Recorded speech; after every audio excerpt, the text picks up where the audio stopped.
Bonjour et bienvenue à Board Game Duel, le podcast de jeux de société où deux jeux s'affrontent dans un duel sans merci. Je suis votre hôte Vince et je suis avec Sam. Donc aujourd'hui c'est le 82e épisode du podcast. Aujourd'hui on a choisi comme thématique les jeux de construction de tableaux impliquant des cartes. De mon côté je vais défendre le jeu Path of Civilization qui est assez récent.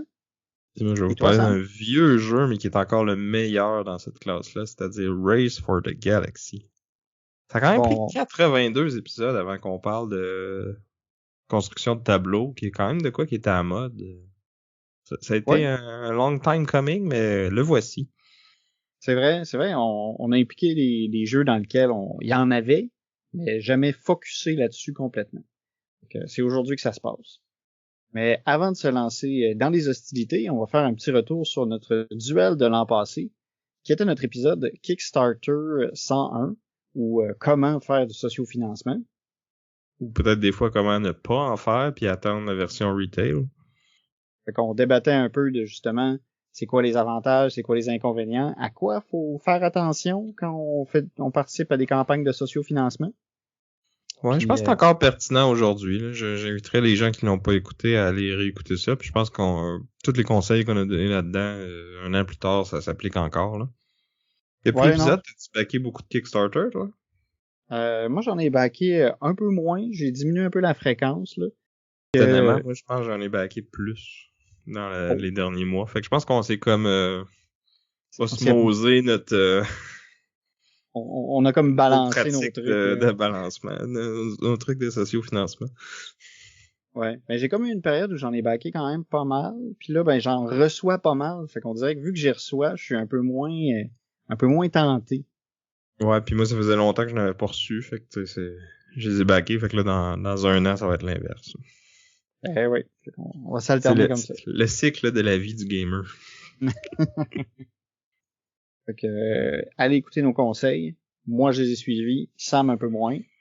Fait que on voit qui apprend de ses erreurs, de ses gaffes.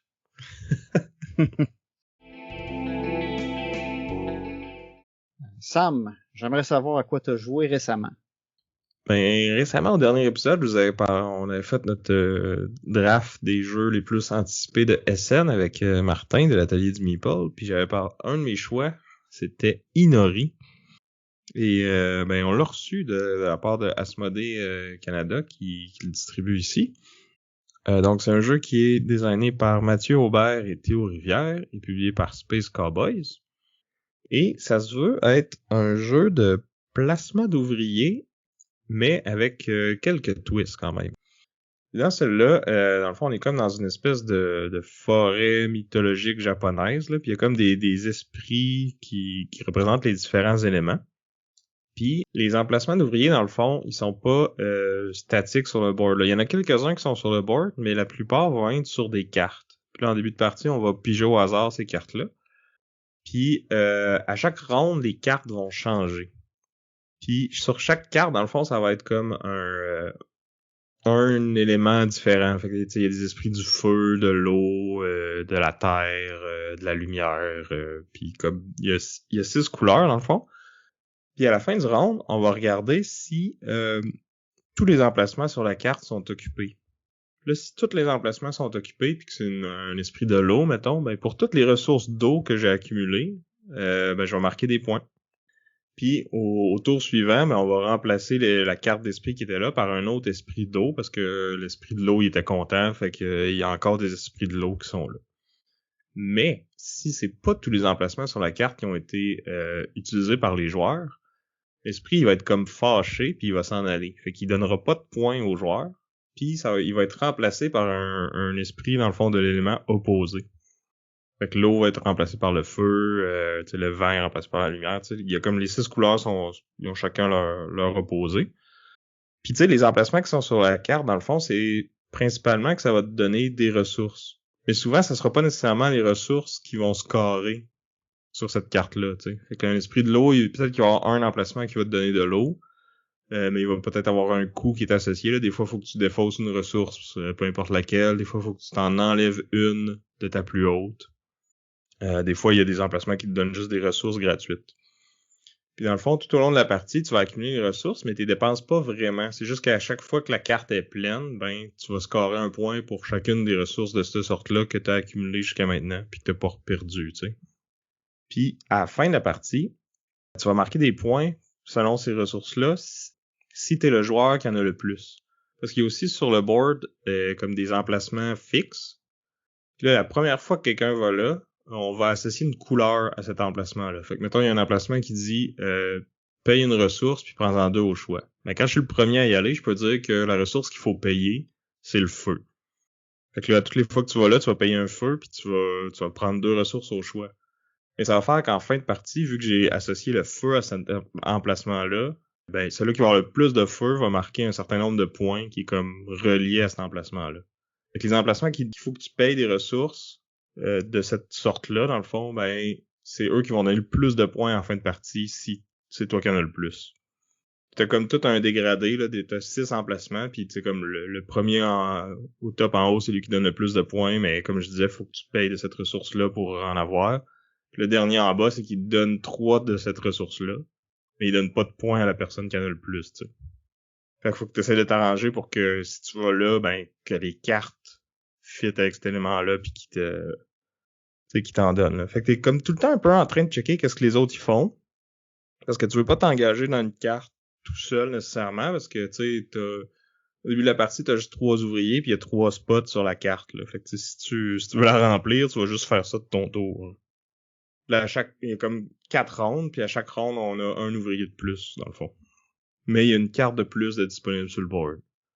Fait que il y a plus de possibilités, mais t'as plus de workers. Fait que le ratio de cartes complétées versus pas complétées reste à peu près pas mal tout le temps le même. Là. Je te dirais que c'est pas mal moitié-moitié. Là.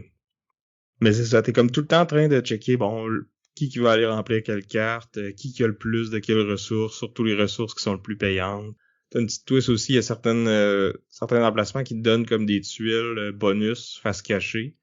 Puis ces bonus-là, c'est dans le fond, soit que tu peux comme aller sur un emplacement qui est déjà occupé ou déplacer un worker avant de placer le tien. Fait que si tu veux revoir la récompense, mais en même temps, ça te permet quand même de remplir plus la carte. Puis il y en a aussi qui sont ils comptent comme 2 d'une ressource. Fait qu'il y a comme un petit côté, une petite incertitude sur qui a la majorité de toutes les ressources, parce que tu sais jamais si les autres qui ont les tuiles bonus qui leur en donnent 2 de plus. Faut comme tu calcules ça, peut-être. Là. Et puis y en a-tu beaucoup de ces tuiles-là qui vont te donner des doubles? Tu sais, c'est fréquent? Non, pas tant que ça. C'est pas. En tout cas, nous, la partie qu'on a jouée, je pense qu'on a vu juste 1 ou 2 cartes qu'il en a donné. Fait que moi, j'ai fini la partie avec une. Il y a un autre joueur qui en avait une autre, mais c'était même pas une tuile de ressources, là. C'était une tuile qui donnait un autre bonus qu'il a pas utilisé en fin de compte. Là. OK. Fait que c'est même si les gens en pognent, tu sais, ça sera pas totalement aléatoire, tu sais, dû à ce...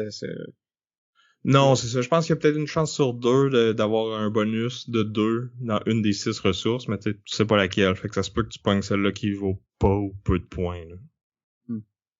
Puis c'est ça, c'est super simple à expliquer, vraiment pas long à jouer. Là. Ça prend 45 minutes, 1 heure, explication incluse. Là, puis à 3 joueurs, on avait fini. Là. Le jeu est disponible sur BGA si vous voulez l'essayer.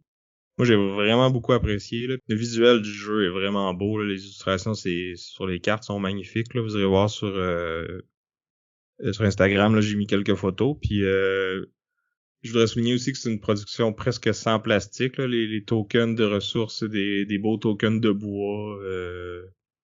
L'insert dans la boîte, il est en carton. Vraiment, là, il y a presque pas de plastique. Là. Je pense qu'il y avait un peu de plastique pour emballer le paquet de cartes, puis c'est tout. Là.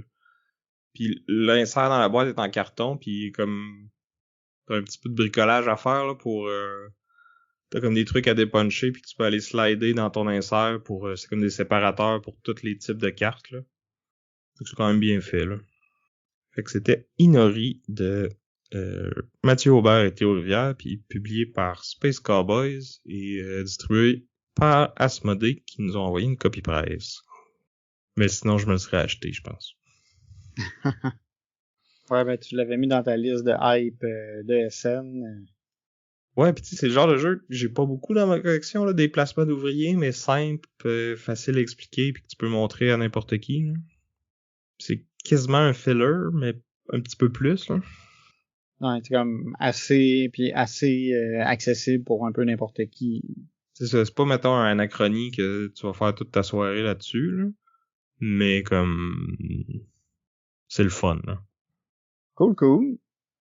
Moi de mon côté, j'ai joué récemment à Star Wars Deck Building Game, mais l'édition Clone Wars qui vient tout juste de sortir.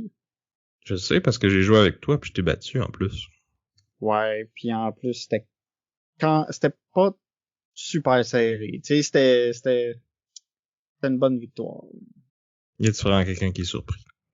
C'était désagréable. Mais j'ai eu des défaites pires que ça quand même. Ouais. Fait que c'est ça, Star Wars Deck Building Game, designé par Caleb Grace et Frank Brooks, publié par Fantasy Flight Games. Fait que j'ai déjà défendu Star Wars Deck Building Game, l'original. Puis là, dans le fond, ça, c'est tout simplement une nouvelle version. Fait qu'on a deux nouvelles factions, au lieu d'avoir l'Empire puis les Rebelles, on a les séparatistes et la République. Fait que ceux qui ont vu la série Clone Wars, ben ça va leur faire sonner des cloches. Fait qu'on Ou juste on a les prequels, hein? Ouais, aussi. Fait que c'est ça, fait qu'on a deux nouvelles factions. Chaque faction a comme ses planètes qui doit protéger. L'objectif de chaque équipe, c'est dans le fond, c'est de détruire 3 bases de ses opposants. On a encore la mécanique du marché de cartes qui est partagée, puis dans lequel tu peux aller attaquer les cartes de la faction adverse.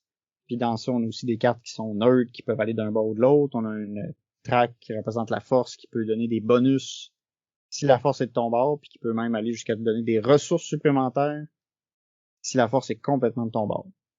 Fait que là, ici, on change pas la recette du jeu de base. C'est juste qu'on va changer un peu les mécaniques puis les interactions qu'il va y avoir avec les différentes cartes. Fait qu'on a, entre autres, avec la République, on a comme une mécanique souvent d'aller regarder les cartes sur le dessus de ton paquet. Puis ça a un effet particulier si tu révèles une carte qui a un certain type. Fait que tu peux comme construire ton deck pour que ça arrive souvent puis que tu révèles les bonnes cartes. À l'inverse, avec les séparatistes, tu vas avoir plus d'interaction avec l'exil. Tu sais, souvent, tu avais des cartes que tu allais exiler puis qu'il n'y avait plus jamais moyen de les récupérer. Ben, les séparatistes, ils jouent un peu avec ce paquet-là qu'on exclut pour te permettre d'aller en rechercher, d'en remettre ou remplacer des cartes qui ont été jetées puis les remettre en vente pour pouvoir peut-être les récupérer, même si ont été exilés pour une raison X ou Y. Fait qu'on change un peu, c'est ça, qu'est-ce qu'il y avait dans le jeu de base. Je trouve ça intéressant. Puis on propose aussi de combiner les deux éditions. On peut les combiner en jouant à un contre un. Parce que tout simplement, ben, tu prends le deck qui te tente, la faction qui te tente pour pouvoir jouer. Fait que tu peux faire la République contre les rebelles si ça te tente. Thématiquement, ça fait pas vraiment de sens, là, mais... Mais tu peux le faire. Mais mécaniquement, ça fonctionne. Fait que, ça te permet un peu, si t'as bien aimé le jeu, c'est un peu comme dans Hero Realm, là, ça te fait plus de decks, plus de factions, un petit peu plus de variété dans tes games. Puis ils vont proposer aussi un mode à 4 joueurs en équipe, 2 contre 2, où là, il y a comme quand même 2 marchés de cartes. Il y a 6 bases, il y a 4 bases dans le fond qui sont tout le temps disponibles, fait que chacun a comme sa base, chaque joueur a sa base. Puis quand t'attaques, ben tu choisis la base de l'opposant que tu veux attaquer. Ça finit-tu quand tu pètes complètement un opposant? Non, faut que tu pètes 6 bases dans le fond. Ok. Fait que 3 bases mettons que quelqu'un se fait péter 3 bases, il continue à jouer? Oui. Ok. Fait que ça continue comme ça, puis dans le fond, les vaisseaux que tu peux mettre en défense, ben ils protègent toutes les bases. Fait qu'il faut que tu passes au travers de la flotte combinée pour pouvoir aller attaquer les bases. On a parlé hors d'onde, là. Moi, j'ai pas tant d'intérêt à essayer ça. Je pense que ça a été bâti pour être un jeu à deux, puis comme ils ont rajouté ça parce que ça se vend mieux de dire que tu peux le jouer à 4, là. Ouais, moi, j'étais intrigué. C'est sûr que je veux l'essayer au moins une fois. Toi, je sais que ça t'a vraiment turné off, là, mais moi, je suis tenté de l'essayer. Tu sais, c'est pas un jeu qui dure hyper longtemps, tu sais, on le sort, ça va vite. Non, mais ça va être 2 fois plus long à 4, là.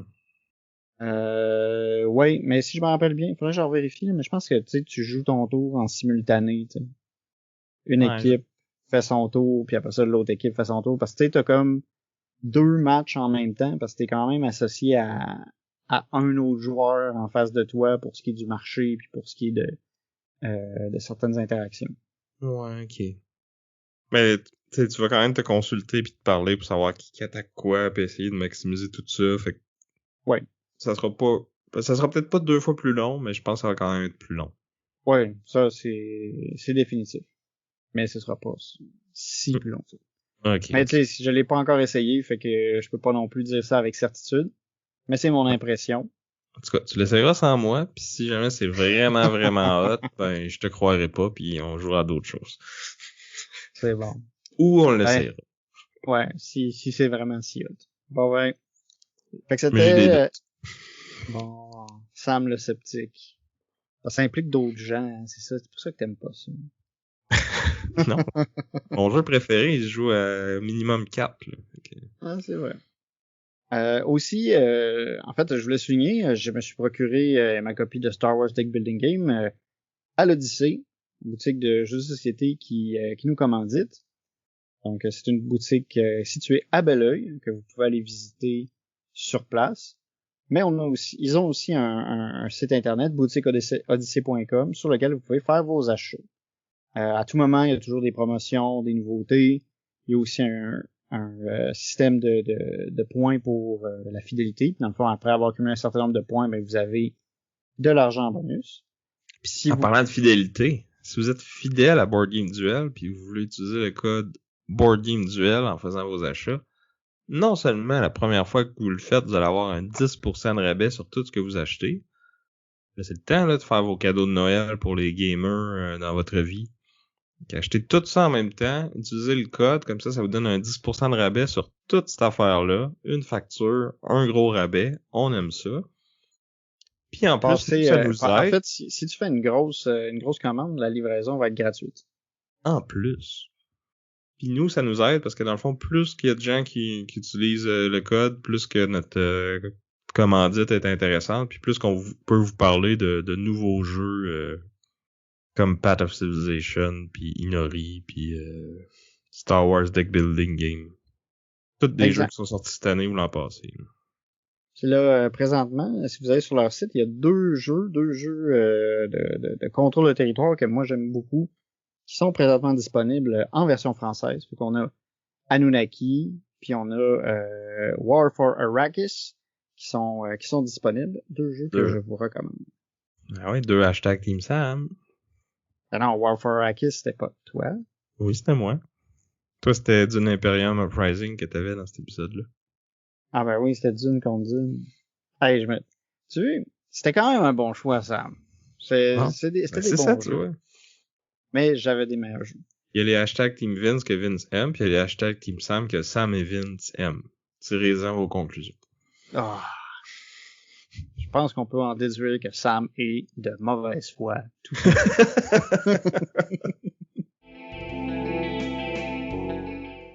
Ouais, par exemple, t'as un peu jump the gun parce qu'on n'avait pas fini avec les jeux qu'on a joués récemment. Mais c'est vrai que ça fitait bien, fait que Ça je vais te faisait un petit pardonner. segway, là. Ça change des habitudes un peu, tu sais. Mais parlant de nouveautés, moi j'ai joué à un jeu qui date de 2015, mais que j'avais jamais joué avant. Fait que C'est le c'était jeu. nouveau pour toi, mais pour personne d'autre. Ben, je te dirais, ça a été nouveau pour notre ami Pat d'un board game presque parfait parce que c'est lui qui me l'a prêté après y avoir joué pour la première fois lui aussi.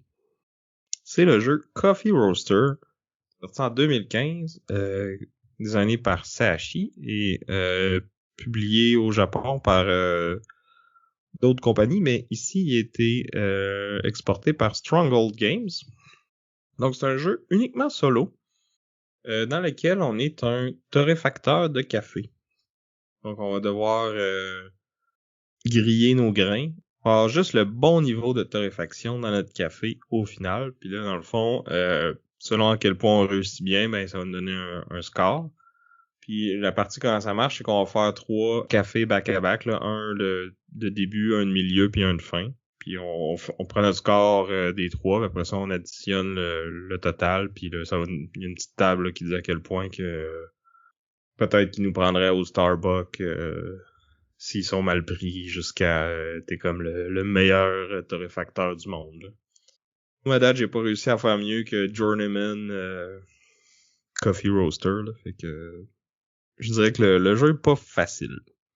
Fait que c'est ça. On va prendre notre premier café. Ça va nous dire combien de jetons de quel type vont aller dans le sac. Là. Fait que là, il y a comme différents types de jetons. On va avoir des grains de café qu'on va mettre dans notre sac. Puis qui vont commencer à un niveau de torréfaction de 0 ou même comme de pré-torréfaction. Là. Fait qu'ils sont même pas commencés à torréfier. Ils sont verts. Ouais, vert. Puis on va avoir comme des petits jetons spéciaux qu'on va rajouter, puis ça va varier d'une fois à l'autre. Il y a comme 3 couleurs, puis ils ont comme des pouvoirs différents. Là. Thématiquement, ça fait plus ou moins de sens, là, mais bon, c'est comme des jetons de saveur là, de ton café. T'as aussi des vapeurs d'eau, fait que ceux-là, quand t'es piges, ben t'es enlèves du sac, puis après ça, t'en repiges pas d'autres. Là. Puis là, selon le café que tu as décidé, tu vas avoir plus ou moins de tours à ta partie, dans le fond. Puis là, ça va te dire au premier tour combien de jetons tu piges. Fait que mettons, j'en pige 7, ben là, au tour d'après, j'en pige 8, 9, 10. Puis là, tu continues comme ça jusqu'à temps que tu penses que ton niveau de torréfaction est pas pire. Puis là, tu t'essayes pour comme faire ton café. Fait que dans les tours normaux, là, avant, si tu veux, là, tu vas piger tes jetons. Puis là, si tu piges des jetons de grains de café avec un niveau de torréfaction, ben dans le fond, tu vas les enlever de ton sac, puis tu vas les remplacer par un d'un niveau plus élevé. T'sais, au début, ils sont à 0. Si tu pognes des verres, ben tu les enlèves, puis tu mets un 0. Si tu pognes un 0, ben tu le remplaces par un 1. Puis ça va jusqu'à 4, dans le fond. Puis si tu piges un 4, ben là, t'as comme trop fait brûler ton grain. Fait que là, tu le sors de ton sac, puis tu mets un jeton de grain brûlé. Ça, s'il se ramasse dans ton café à la fin de la game, ben c'est comme des points négatifs. Parce que t'as trop fait brûler ton café. C'est là que les jetons de saveur entrent en jeu. C'est que dans le fond, tu peux comme les placer sur ton board pour faire différents effets. Là. Il y en a qui te permettent de piger plus de jetons, de remettre des jetons dans le sac et d'en piger des nouveaux. Fait que tu pourrais remettre les 4 pour pas qu'ils brûlent, par exemple. Ou t'as un effet qui te permet de comme trasher 3 jetons. Tu peux trasher les jetons négatifs. Parce qu'à un certain moment dans la partie, t'as comme de la boucane qui se rajoute aussi. Fait que là, à ce tour-là, tu rajoutes des jetons négatifs dans ton mix. Mais, à la fin du tour, tes jetons vont augmenter de 2 de valeur de torréfaction. Fait que si t'as encore des 0 et des 1, ben ça va monter plus vite. Ce qui est quand même bon, parce qu'à la fin de la partie, tu veux pas avoir des 0 et des 1. Là. T'as comme un niveau de torréfaction que tu veux atteindre. Puis là, dans ton café, dans le fond, quand tu fais ta phase de cupping qu'ils appellent, là, c'est que tu piges des jetons jusqu'à temps que tu aies rempli ta tasse, puis après ça, tu vas compter la valeur de toutes les de torréfaction de tous les grains que tu as pigés. Puis, tu sais, mettons, tu vises un 15. Fait que là, si t'as 15, ça te fait 9 points. Mais là, si t'as 14 ou 16, ben ça te fait 6 points. Il y a comme un niveau optimal qu'il faut que tu pognes. C'est ça. T'as des points bonus s'il te reste tes jetons de couleur, des bonnes couleurs. Fait que là, mettons, ce café-là, il vise à avoir 2 bleus puis un vert. Ben, si t'as ça dans ton truc, ça compte pas pour ton niveau de torréfaction, mais ça te donne des points bonus plus t'en as. Puis t'as aussi des points bonus si t'es capable d'avoir des groupes de grains qui ont tous le même niveau de torréfaction. Fait que si j'ai 3-4, ben ça me fait 1 point de plus. Puis si j'ai 5-4, ben là, c'est comme 6 points de plus. Fait que non seulement tu vises un niveau bien précis, mais t'essayes que tous tes grains contribuent à peu près pareil à cette torréfaction-là. Fait que c'est un peu... Il y a quand même beaucoup de hasard, je te dirais, là, parce que, dépendant de l'ordre dans lequel tu piges tes jetons et tout ça, c'est sûr que, tu sais, les jetons de couleur, quand tu les utilises, tu peux aussi... ils ont comme 3 pouvoirs possibles. Il y en a qui te permettent de remettre des jetons dans ton sac. Fait que là, ils seront pas torréfiés à la fin du tour. Il y en a qui te permettent de combiner des jetons. Fait que là, si t'as un 1 puis un 2, tu peux les enlever, puis ça te fait un 3. Puis lui, il sera pas torréfié non plus à la fin du tour. Puis t'en as qui te permettent de splitter un jeton. Fait que là, si t'as un 4, ben tu pourras faire un 3 puis un 1 ou 2-2. Puis les autres non plus, ils seront pas torréfiés. Fait que comme le timing de quand puis comment tu utilises ces pouvoirs-là peut t'aider à comme mitiger ce hasard-là. Puis il te donne aussi des petits pouvoirs en fin de game quand t'arrives au coping. Là. Fait que tu sais, t'as comme une espèce de spillover que tu peux faire. Dans le fond, quand tu piges un jeton puis tu veux pas le mettre dans ton café, tu l'envoies dans le petit contenant à côté, là, comme quand tu coules ton café là, puis que ça coule trop. Là. Fait que là, tu peux aller chercher comme des places de plus là-dedans. Tu peux aller te débloquer un pouvoir qui te permet de, pour 2 spots, tu piges 2 jetons puis tu choisis lequel que tu veux mettre là-dedans. Ou un coup que t'as tout fini de piger, ben tu dois remettre enlever 2 jetons de là, puis t'en piges 3 nouveaux, puis t'en prends 2 là-dedans. Fait que c'est quand même des façons de mitiger le hasard, mais ça a un coût. Parce qu'il faut que t'aies tes jetons de couleur, pis t'en as pas tant que ça. En tout cas, surtout pour les cafés plus débutants, là, ils t'en donnent pas beaucoup. Fait qu'il faut que tu les utilises intelligemment. Mais c'est ça, somme toute, j'ai trouvé que c'était quand même assez thématique, là, puis tu sais, j'ai parlé avec puis j'ai lu des reviews là, de gens qui se connaissent vraiment en torréfaction, puis comme ça semblait comme quand même bien intégré thématiquement, là, fait que tu sais, je pense que l'auteur, c'est vraiment un vrai Il aime amateur le de café café. aussi, puis comme ça transparaît bien dans le jeu, là, même s'il y a des petits éléments qui sont vraiment plus là pour le côté gaming, là, mais comme ça fit, là. Fait que c'est ça, je suis content de l'avoir essayé. Je vais peut-être en rejouer une couple de fois pour essayer d'avoir un score meilleur que comme Journeyman Barista, là. Mais un coup que je vais avoir eu le bon score une fois ou deux, ben tu sais, je vais peut-être être content de leur donner puis pas le rechercher, là. Mais je pense qu'il est disponible maintenant comme application sur le téléphone. Fait que ça peut être une belle façon de l'acheter puis de l'essayer pour pas trop cher, là. Mais tu sais, c'est quand même le fun de manipuler les jetons dans le sac. Mais tu sais, c'est quand même du matériel de qualité, là. C'est des beaux jetons en carton épais, là. On pourrait quasiment penser que c'est du bois. Fait que c'était Coffee Roaster de Sahashi et Stronghold Games. Bon, ben maintenant qu'on a parlé des jeux auxquels on a joué récemment, on arrive au plat de résistance. Et je vais vous présenter le jeu que j'ai choisi, Path of Civilization, qui est sorti en 2023. Ça fait si longtemps. Parce que moi, je l'ai essayé que cette année. Designé par Fabien Gridel et publié par Captain Games. Donc, Et distribué ici par Asmodee Canada, qui nous a envoyé une copie presse. Oui, c'est important de le préciser. Fait que Path of Civilization, c'est un jeu qui a quand même, somme toute, attiré un peu de controverse. J'aime mieux tout de suite en parler. Parce qu'il y a eu de l'utilisation de l'intelligence artificielle pour faire certains des dessins. Fait que je voulais juste être clair avec ça. Là. C'est un peu... c'est un petit bémol déjà que j'amène, mais puis qui a fait qu'en fait, au départ, je l'ai approché avec un peu de scepticisme. Mais finalement... Mais semble-t-il, j'ai entendu dire que il y avait un deal avec un artiste en place, mais que ça a comme tombé à l'eau à la dernière minute. Puis tu sais, c'est un petit éditeur, là, Captain Games. Il s'est comme ramassé, pogné dernière minute. Fait qu'il y a comme pas ben le choix de faire ça. Puis j'ai entendu beaucoup de commentaires aussi sur le prix du jeu. Tu sais, vu que c'était de l'art AI en plus, que c'était un peu coûteux, mais en fait, c'est ce que le monde parle pas beaucoup, c'est que je pense que le jeu il a pas été imprimé en Chine. Fait que ça a des coûts monétaires de plus, mais comme humanitairement, c'est probablement mieux. Disons-le comme ça. Fait que je pense que ça vaut la peine de le souligner puis de ça enlève pas nuancer un peu. c'est ça enlève pas le fait que c'est généré par les AI puis tu sais on peut éthiquement être contre ça là, puis il y a des raisons pour ça puis c'est correct là. Puis ça fait aussi qu'il y a certaines cartes qui ont un look un peu Un peu particulier. Tu sais, on carte avec des enfants que tu fais comme ouf.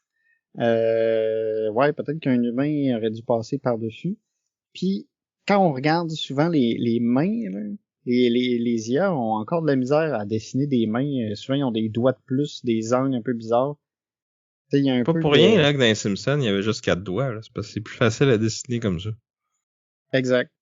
Mais là, Fait on que, parle-tu du jeu, là? ouais, ben c'est ça. Là, on est rendu là. On a mis la controverse à côté. Maintenant, on va parler, OK, mécaniquement, comment ça se passe. Comme je disais, au début, j'étais un peu sceptique. Puis finalement, quand j'ai essayé, j'ai fait, hey, c'est quand même pas pire. Parce que c'est un jeu de civilisation. Fait que là, quand on pense à un jeu de civilisation, on pense, OK, on va avoir un peuple, on va l'améliorer, on va tabasser des méchants, on va apprendre des technologies, puis il va y avoir de la progression. C'est ça qui se passe dans Path of Civilization.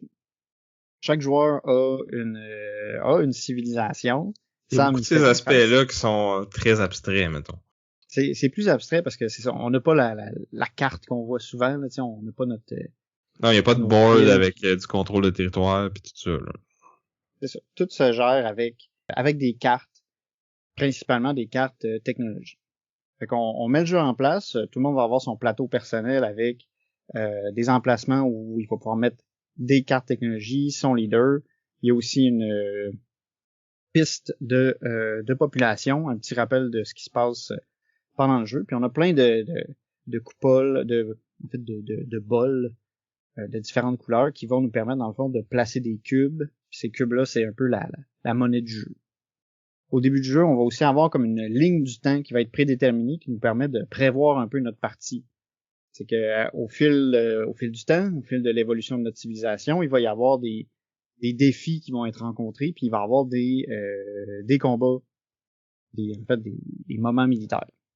Puis ça, c'est tout c'était au début de la partie, fait qu'on sait quand on va avoir lu les différents événements. Fait qu'on sait, admettons, au tour 3, il va y avoir un événement qui va favoriser les gens qui vont avoir amélioré leur science. Puis admettons, un autre tour, ça va être les gens qui ont favorisé la religion. Puis ça, on a 4 défis comme ça dans la partie.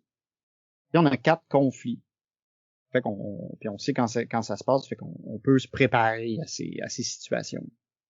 Le jeu se joue assez rapidement aussi. Là. Les tours vont s'enchaîner assez vite. C'est pas très compliqué à jouer, malgré le fait qu'il y a beaucoup de choses sur la table. Donc, chaque joueur a son plateau personnel. On a aussi une piste, dans le fond, de points de recherche qui vont être un peu l'argent pour acheter les futures technologies. Au début du tour, on va choisir 4 cartes de notre main de cartes technologie. 2 de ces cartes-là vont servir à générer des cubes dans les différents bols. Puis deux autres de ces cartes-là vont nous permettre de générer des points de recherche. Toutes les cartes qu'on n'aura pas jouées de notre main, après avoir fait ce choix-là, vont être défaussées. Fait que notre main de carte va tout le temps évoluer, fait qu'on va tout le temps remplacer les cartes qu'il y a dedans. Tu sais, ça, on a déjà un début de construction de quelque chose, puis de progression. Parce qu'on va remplacer nos vieilles cartes par des cartes qui vont être meilleures puis qui vont fitter mieux dans notre jeu. Ouais, fait que tu construis pas un tableau fixe. Ton tableau, il évolue à chaque game, à chaque tour.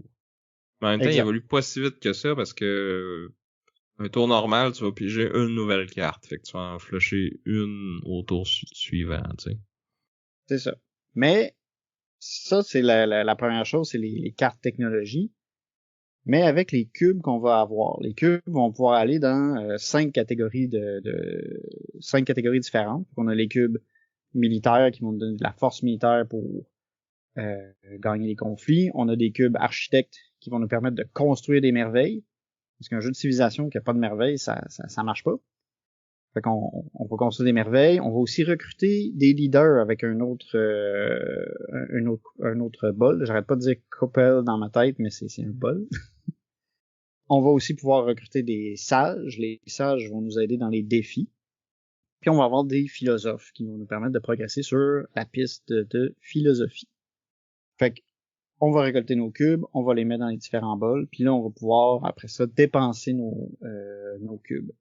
On a une piste qui est la philosophie, qui fait que si on a assez de cubes, on va pouvoir progresser en philosophie, puis ça va nous donner des récompenses puis des points en fin de partie. Puis il y a une espèce d'aspect course ici, parce que la personne qui progresse plus vite que les autres en philosophie choisit les bonus qui vont arriver. T'as comme un certain intérêt à être plus philosophe que les autres.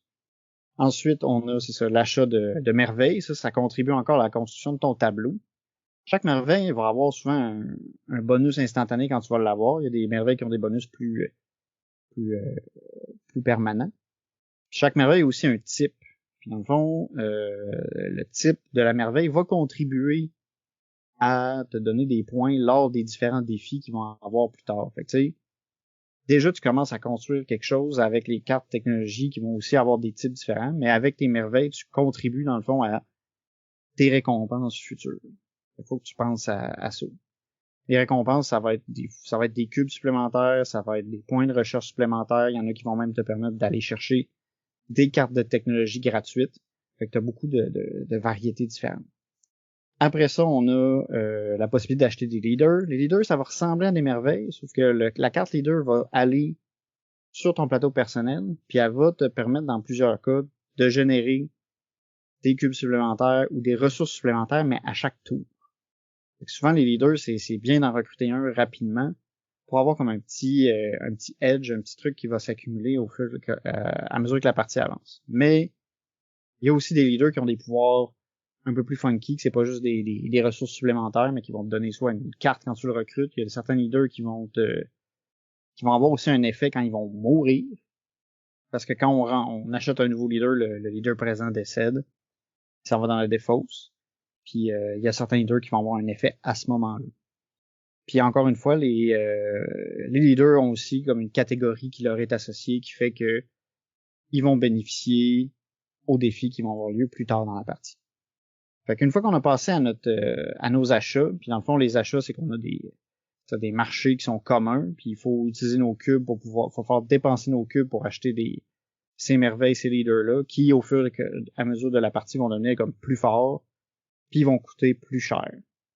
Puis il y a un système de gestion de priorité pour savoir qui va acheter. S'il y a deux personnes qui veulent le même leader en même temps, ben il y a un système de préférence, là. Chaque civilisation a comme une piste de préférence qui dicte, dans le fond, sur quel type de carte il y a priorité.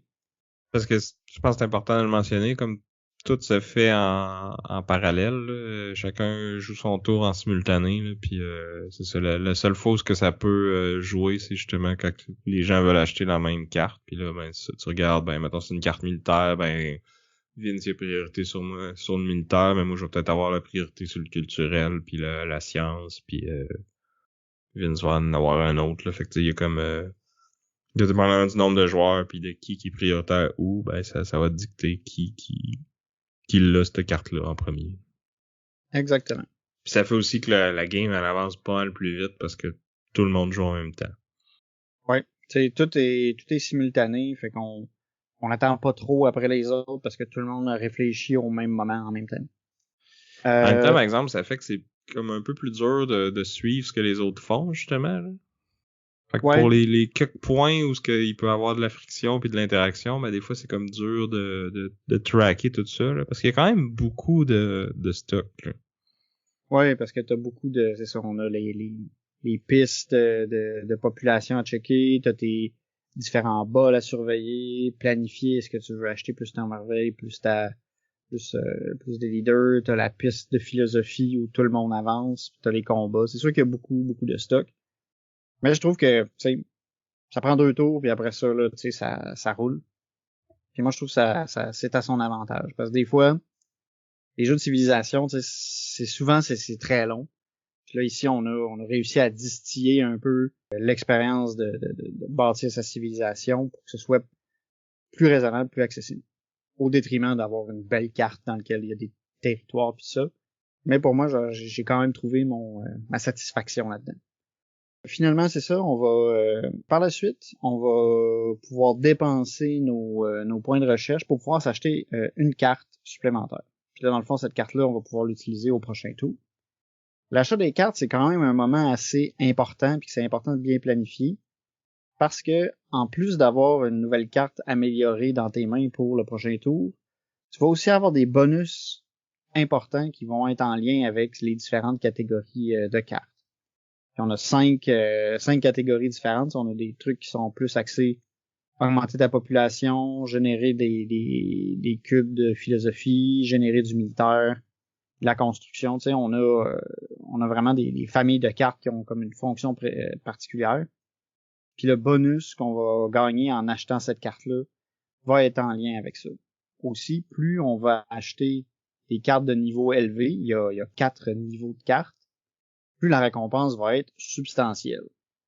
C'est là aussi on a un effet d'engin qui se construit parce que au début, on va pas générer beaucoup de points de recherche parce que nos cartes de base sont un peu poches. Mais plus on avance, plus les cartes qu'on va acheter vont être hautes, puis ils vont avoir des points de recherche importants. Puis là, tu vas pouvoir acheter des grosses cartes, puis faire accélérer tout ça jusqu'à son paroxysme en fin de game. Ouais, je sais pas toi, moi dans les games qu'on a joué, je pense en moyenne j'ai peut-être acheté une grosse carte ou mettons 2 sur une game où que ça a vraiment bien été. Et ouais, niveau 4, oui, c'est à peu près le temps que ça prend. Tu sais, quand t'arrives à la fin, c'est là que t'achètes ta grosse carte. Puis tu sais, il faut quand même que tu la travailles. Mais tu te ramasseras pas avec tout un deck de cartes niveau 4, là, tu te rends pas jusque-là. Tu sais, il va tout le temps rester comme des cartes un peu basses jusqu'à la fin du jeu. Mais tu vas comme progresser pour aller chercher ta carte niveau 4, mais généralement, c'est parce que ces cartes-là, ils donnent tellement des gros bonus quand tu les achètes que t'en as pas besoin de bien plus. En tout cas, moi, c'est le feeling que j'avais. Suivant ça, on va avoir la dernière phase qui va être soit la phase de défi, soit la phase de combat. La phase de combat, ben c'est simple. On va regarder qui est le plus loin sur la piste de puissance militaire. Cette personne-là va faire un bonus. La deuxième personne va faire un bonus un peu moins élevé, puis ainsi de suite. Il va y avoir de 3 à 4 gagnants du conflit. Puis plus ça va, moins la récompense est intéressante. Pour faire en sorte aussi qu'on oblige un peu tous les joueurs à progresser sur le militaire, il y a aussi une force neutre qui participe à ces combats-là. Fait que tu sais, si lui il prend la place d'un joueur, puis dans le fond, la carte combat, il est écrit quelle force il va avoir, puis il faut que tu le dépasses un peu si tu veux pas te ramasser en arrière de tout le monde. Ah, ça, je pensais que c'était juste à 2 pour comme simuler d'autres joueurs. Non, c'est toujours là. Ok. Puis c'est ça. Fait que il faut que tu te positionnes par rapport à lui aussi, parce qu'il compte sur la piste. On a, dans le fond, pour le militaire, des points qui peuvent être des points militaires permanents. C'est de la culture militaire. Puis t'as tes cubes qui valent comme 2 forces militaires par cube qui vont être dépensés une fois que le conflit va être fait. Puis tu sais, ça, c'est des cubes qu'il faut que tu te refasses parce que une fois que le conflit est passé, on jette tous les cubes qui ont été utilisés. Puis tu peux pas dire ah ben là, je vais en utiliser juste 2, admettons, pour être premier, puis je garde le reste pour la suite. Non, ils vont tout être dépensés. Fait qu'il faut que tu te contiennes, là, tu sais, faut que t'en fasses juste assez pour être premier, puis pas plus. C'est ça. Puis après ça, ben en fonction des tours, parce qu'on va avoir des tours qui s'alternent, c'est ça, défi puis militaire. Les tours défi, ben eux autres, ils vont être en lien surtout avec les cartes que tu vas avoir accumulées. Tes cartes leader, tes cartes merveille, tes cartes technologie. À chaque défi, il y a comme un aspect de la société qui est en spotlight, puis toutes les cartes que tu as accumulées de ce type-là vont te donner des points. Puis souvent, en plus des points, si tu atteins un certain seuil où tu divises tout simplement la valeur par un chiffre selon le défi, tu vas gagner des récompenses qui sont en lien avec ça. Fait que, tu sais, puis il y a 4, dans le fond, catégories de cartes qui vont être représentées dans ces défis-là. Puis ça, tu le sais à l'avance, fait que tu es capable de planifier qu'est-ce que tu dois commencer à récolter plus tôt. Ou est-ce que tu te dis, est-ce que tu veux comme aller chercher un petit peu de points tout le temps?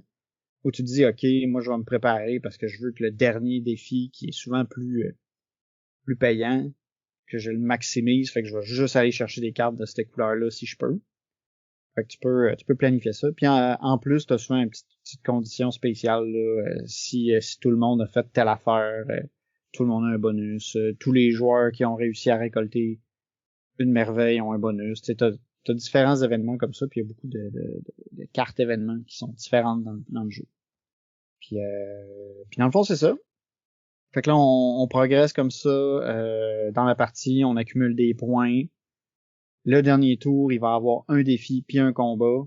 Puis après ça, on va calculer nos points. Les points, c'est tous les points qu'on va avoir accumulés de différentes façons à travers les différents défis. Il y a des cartes que quand t'achètes, ils donnent des points straight up dessus. Exact. T'as tes points de carte technologie. Il y a plusieurs les merveilles, les leaders, ils peuvent avoir des points aussi. Puis qu'ils soient dans ton tableau ou dans ta défausse, ils vont scorer quand même. C'est ça. Fait que ça fait pas mal de te débarrasser de tes cartes, là. Non, c'est ça. En fait, tu fais tout le temps juste progresser parce que les cartes que tu vas acheter vont être plus fortes, puis les vieilles cartes, ben ils vont quand même te donner des points, puis ils sont comptabilisés dans les défis. Fait que t'es tout le temps en train comme de progresser, puis de faire des tours plus hauts, puis d'acheter des cartes plus hautes. Si ça va bien. Si ça va bien. C'est ça, puis il y a aussi il y a un mode solo que j'ai essayé aussi, puis j'ai été très surpris. Le mode solo, il est vraiment facile à gérer. Tu choisis la difficulté que tu veux. Tu sais, dans le fond, l'automa, il va avoir comme 4 cartes qui vont le construire. Puis ça va dicter comment il va se comporter sur les différentes pistes. Fait que ça va te dire, admettons, bon, ben, à tel tour, il va acheter une merveille, à tel autre tour, il va acheter un leader. Sa force militaire, elle va être de temps. À tel tour, puis il progresse en philosophie. Tu sais, tout ça, c'est géré par des cartes. Fait que tu sais, t'as juste à t'installer, t'as beaucoup moins t'as à peu près pas de composantes pour lui. Jusqu'à certains moments, tu le fais progresser. Puis, dans le fond, la difficulté change dans le sens où quand tu veux la moduler, dans le fond, tu changes la puissance des 4 cartes. Il va aussi avoir une carte comme de personnalité, mais de civilisation, qui va donner sa priorité quand il va acheter des trucs. Tu sais, lui, il les achète pas vraiment, c'est juste qu'il va jeter des cartes dans le fond du marché en priorisant. Pas toi tes ailes. C'est ça. Puis c'est ça. Fait que il est vraiment, vraiment facile à gérer. J'ai trouvé ça vraiment bien. Fait que t'as vraiment l'occasion de pouvoir focusser sur ton jeu pour maximiser des points. Tu check, mais t'as pas besoin de faire des tonnes d'affaires pour lui. Ouais. Puis tu sais, au final, il y a pas tant d'interaction dans le jeu, fait que j'imagine que l'expérience est pas tant différente, là. Non, c'est ça. C'est vrai que ça, c'est un point. Il y a pas full interaction. Les interactions qu'il va avoir, c'est un peu dans les marchés. Je suis meilleur que toi à telle affaire, là. C'est ça, c'est pas, y a pas de take that, y a pas de, tu peux pas tant scraper les plans des autres à part si t'achètes la merveille ou le leader que la personne avait besoin. T'as les conflits un peu. Ouais, pis tu sais, les cartes que t'as besoin, je veux dire, tu sais que l'autre, il a la priorité d'achat, là. Fait que, tu sais, planifier en conséquence, là. Tu peux, comme, pousser ta luck pis te dire, bon, peut-être qu'elle voudra pas, ou peut-être qu'il y aura pas les ressources pour, mais comme, dès le début de la partie, comme tu dis, tout est sur le board.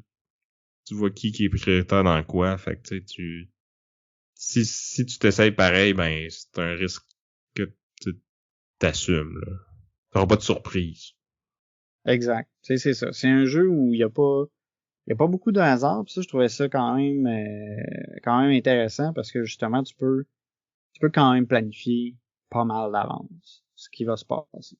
Tu vas avoir des surprises au niveau des leaders. Ouais, des leaders et des merveilles. Ouais. Fait que c'est ça. Moi, j'ai trouvé ça pas mal intéressant. Même si c'est un jeu de civilisation où il y a pas de cartes, du monde, mais t'as plein de cartes à jouer, fait que ça compense. Ouais, j'aurais dit il y a pas de plateau, mais bon. Ouais, pas de plateau. Ouais, c'est parce que souvent le plateau, ça va être une carte, tu sais, Ouais, je sais ce que tu veux dire, mais c'est comme un peu mêlant ton affaire, là. Il y a pas de cartes, mais il y a juste des cartes. C'est ça. Ouais, le but, c'était ça aussi. Semer la confusion. Fait que là, comme ça, les gens vont avoir plus de misère à suivre ton jeu qui n'est constitué que de cartes. Ils vont être confus. C'est quoi le jeu à Vince? Je vais pas voter pour ça, j'ai pas compris. Moi, je vais aller avec une grosse nouveauté qui est sortie en 2007. Race for the Galaxy. J'allais dire Old but Gold. Ouais, vraiment. Ça a été designé par Thomas Lemon et publié par Rio Grande Games. Puis pour faire la petite histoire du jeu, là, c'était à la base, c'était un contrat qui voulait, on voulait faire Puerto Rico, mais en jeu de cartes. ce qui éventuellement a été publié comme San Juan. Mais dans le fond, la première version de San Juan, c'était le jeu qui est devenu Race for the Galaxy. C'était comme un peu trop différent de Puerto Rico que finalement ça a été respiné avec un autre thème puis sorti comme ça. Puis après ça, Race for the Galaxy a tellement pogné qu'il y a eu d'autres dérivés board games qui sont sortis. Il y a eu Jump Drive, il y a eu Roll for the Galaxy qui ont comme été comme des spin-offs du spin-off qui est devenu autre chose. Ouais, puis là, c'est là que ta tune You Spin My Head Right Round qui parle. Ben, je mettrai pas ça parce que sinon on va se faire flaguer sur YouTube pour droit d'auteur. Ouais, fait que dans le fond, une chance que mon imitation est tellement horrible qu'on pourrait confondre ça avec une parodie. Ça, c'est correct, t'as le droit. On va le prendre comme ça. Mais tout ça pour dire, Race for the Galaxy, c'est sorti en 2007, puis en 2024, c'est encore bon. C'est encore très bon même. C'est un jeu que je me tanne jamais de jouer. J'ai pas joué si souvent que ça sur la table, là, peut-être une dizaine de fois, là, mais j'ai eu un achievement sur BGA, il y a pas longtemps, ta 1000e partie de Race for the Galaxy. Fait quoi, j'ai joué littéralement plus de 1000 fois à ce jeu, puis je suis pas tanné encore. Fait que c'est un jeu de cartes dans lequel on va se construire un tableau, puis dans le fond, un peu comme dans San Juan, c'est que la monnaie pour payer les cartes, ça va être les autres cartes que j'ai dans la main. Fait que si je veux mettre une planète qui coûte 3, ben je vais devoir défausser 3 autres cartes de ma main, qui auraient pu être des planètes ou des technologies que j'aurais pu développer. Fait que t'es comme tout le temps déchiré entre est-ce que je veux la faire cette carte-là, je veux-tu la mettre dans mon tableau ou je veux juste l'utiliser comme monnaie d'échange. Fait que ça c'est comme la grosse décision centrale que tu dois prendre avec toutes les cartes. Puis tu sais des cartes tu vas en voir passer beaucoup là, dans ta partie. Fait que t'as beaucoup de décisions déchirantes à toutes les fois que tu joues. Puis le jeu, comment il fonctionne, c'est que ça va être un principe de genre, je choisis l'action, tout le monde fait cette action-là ce tour-ci, puis vu que moi je l'ai choisi, je vais avoir un petit bonus de plus. Fait qu'il y a comme 5, 6 phases. Hey, j'ai joué 1000 fois puis je le sais pas par cœur. Ouais, ben il y a 5 phases, mais il y en a une qui est comme 2. Ouais. Fait que bref, les phases vont toujours se faire dans le même ordre, mais pour qu'une soit faite, faut qu'il y ait au moins un des joueurs qui ait sélectionné cette phase-là. Fait qu'en premier, on va explorer, c'est-à-dire qu'on va piger des cartes puis en garder une. C'est comme une façon d'ajouter des cartes à ta main. Puis quand tu l'as choisi, dans le fond, le bonus que t'as, c'est que soit tu vas garder plus de cartes ou tu vas en piger plus, fait que tu vas avoir plus de choix. Tu vas en garder une de celles-là par défaut. Mais pas mal toutes les cartes que tu vas mettre dans ton tableau, dans le fond, vont te donner un petit pouvoir de plus dans une phase précise du jeu, ou peut-être même 2 ou 3 ou 4 selon la carte que tu as jouée. Fait qu'il y a des cartes qui vont te permettre de piger plus de cartes quand tu explores ou d'en garder plus, ou de carrément tu piges des cartes puis tu redéfausses n'importe quelle carte de ta main après. Fait que ça te permet de comme plus te débarrasser des cartes qui t'intéressent moins puis d'en garder des plus intéressantes. Fait en premier, on va toujours explorer, si quelqu'un a choisi exploration. Après ça, on va développer. Fait qu'il y a à peu près la moitié des cartes qui sont des développements. Donc, c'est comme des technologies que tu peux rechercher. Puis, tu sais, toutes les cartes ont comme une espèce de côté science-fiction, là, mais il y a comme, tu sais, un peu de clin d'œil puis de référence dans le nom des cartes ou dans les illustrations. Là, c'est pas... c'est ça, c'est pas le jeu le plus thématique, là, mais il y a quand même des petits easter eggs cool, là, soit dans le art ou dans le nom, juste le nom de la carte, puis comme, qu'est-ce que ça peut impliquer, là. Fait que c'est ça. Les cartes de développement, quand je choisis l'action de développement, ben, elle va me coûter une de moins à jouer. Puis la plupart, c'est ça, c'est qu'ils vont juste te donner un bonus dans une ou plusieurs phases du jeu. Mais puis ils vont valoir un certain nombre de points qui va être indiqué sur la carte. Mais je pense que le cœur du jeu, c'est vraiment les les développements qui coûtent le plus cher, là, ceux qui coûtent 6 cartes à construire, et qui vont te valoir un nombre de points variable à la fin de la partie. Fait que, tu sais, mettons, il pourrait y en avoir une qui fait que tous tes développements te coûtent moins cher. Puis là, après ça, tous les développements qu'ils vont avoir dans ton tableau vont te valoir des points de plus. Fait que là, si c'est des développements plus cheap, ben c'est 1 point de plus. Puis tous les développements de 6, incluant cette carte-là, c'est 2 points de plus. T'en as qui te donnent la force militaire, puis qui vont te donner des points pour tous les mondes militaires que t'es allé conquérir. Tu sais, c'est... En gros, ça enligne pas mal ta stratégie. Je dirais que si tu veux bien jouer à Race for the Galaxy, c'est que tu regardes c'est quoi la première carte développement 6 que tu piges, t'essayes de trouver des cartes qui fit avec cette stratégie-là, puis de te lancer là-dedans. Parce que oui, c'est possible de, comme, mettons que tu piges pas les cartes que t'as besoin, changer de stratégie, puis te réorienter un petit peu, mais comme, tu sais, ça le dit dans le nom, là, c'est une course, là. Fait que la partie, elle dure pas longtemps, fait que t'as pas comme 8 tours, là, pour te décider de quel bord tu veux t'enligner, là. T'as comme 4-5 grosses lignes stratégiques possibles, ben, prends-en une vite, puis vas-y à fond là-dedans, là. Soit que tu y vas dans l'économie, soit que tu y vas dans le militaire, tu sais, ou la production, mais tu sais, un coup que t'es là, ben, tu vis pis tu meurs avec un peu, là. Ouais, c'est ça, parce que c'est vrai qu'il y a pas beaucoup d'options à changer ta stratégie, là.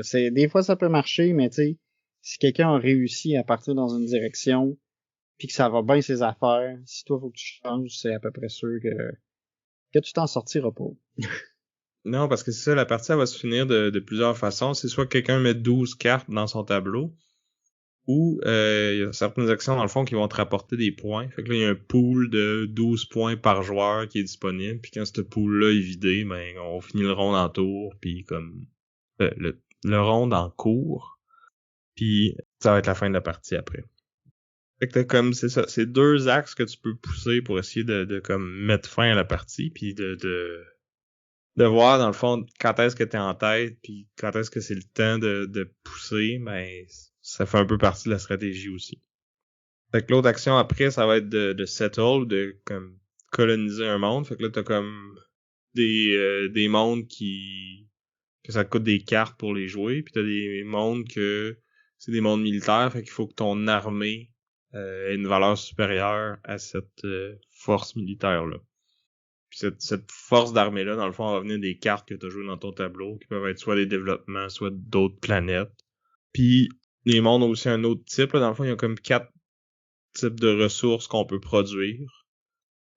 Puis quand on choisit l'action de production, ben là, on va mettre une carte sur ce monde-là, puis après ça, avec une autre action, ben on peut vendre la carte qui est là-dessus, puis ça nous donne des cartes dans nos mains. D'ailleurs, ça m'amène à l'autre action d'après, qui est justement de vendre et ou consommer.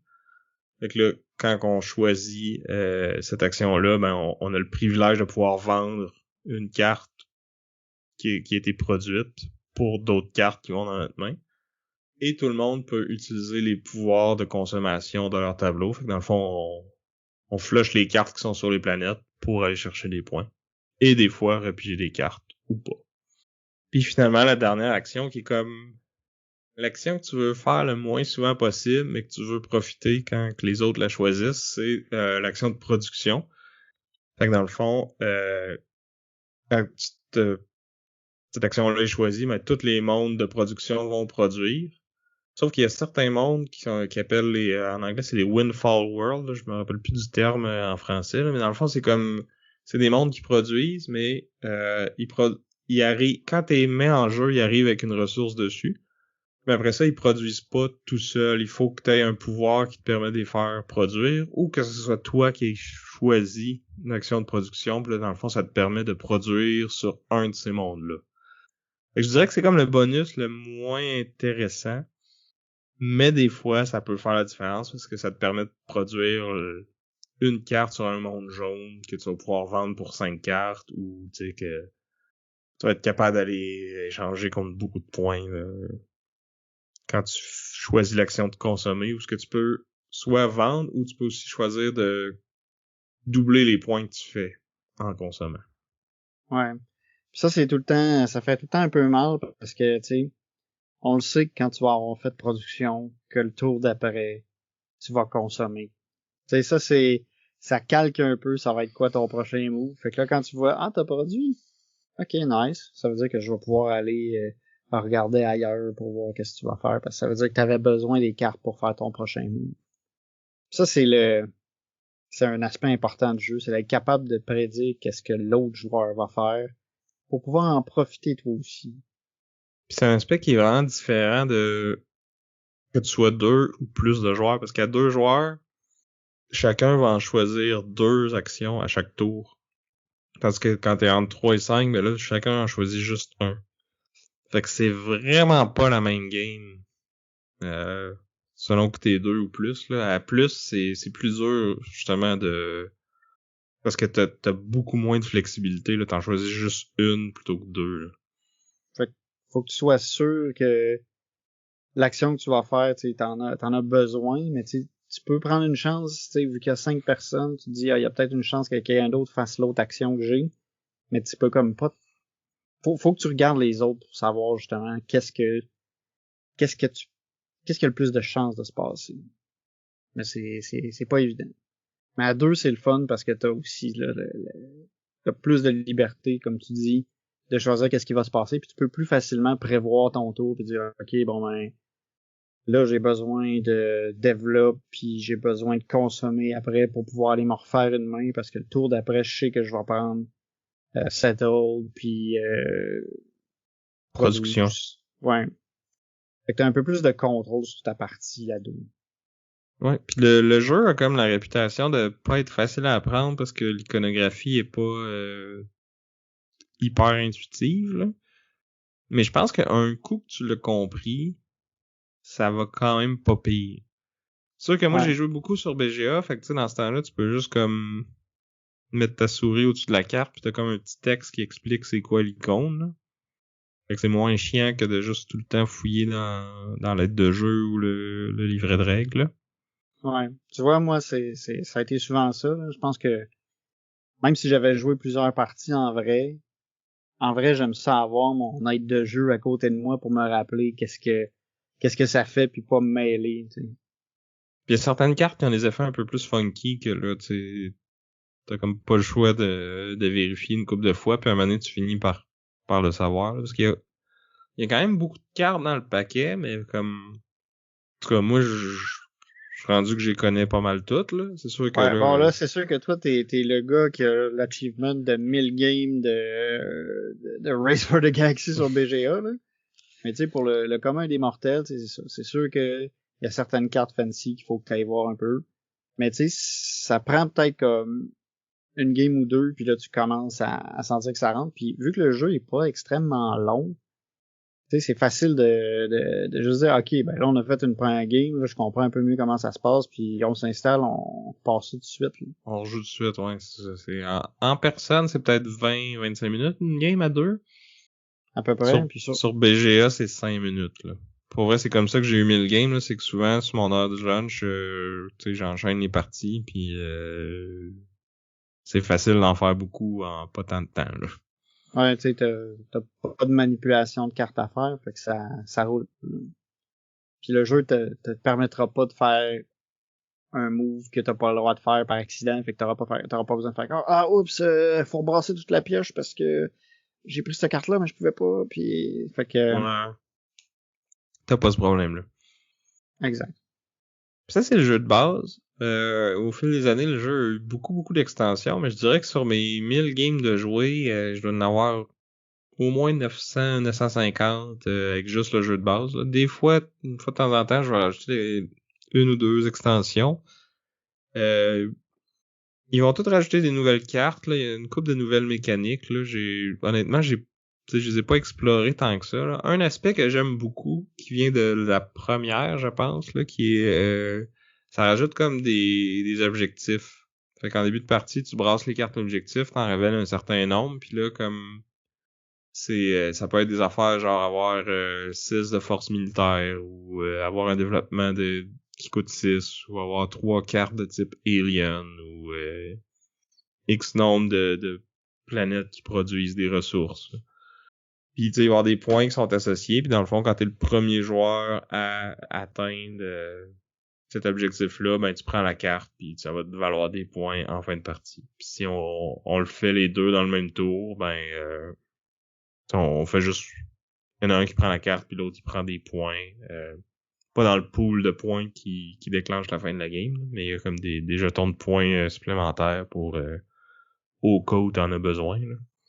Fait que c'est ça, ça rajoute une autre petite couche d'interaction, un petit aspect de course de plus, puis tu sais, ça peut changer les choix que tu vas faire parce que tu peux comme aller chercher une carte qui est un petit peu moins optimale pour ta stratégie, mais qui fit avec un ou deux objectifs qui est en place, tu sais.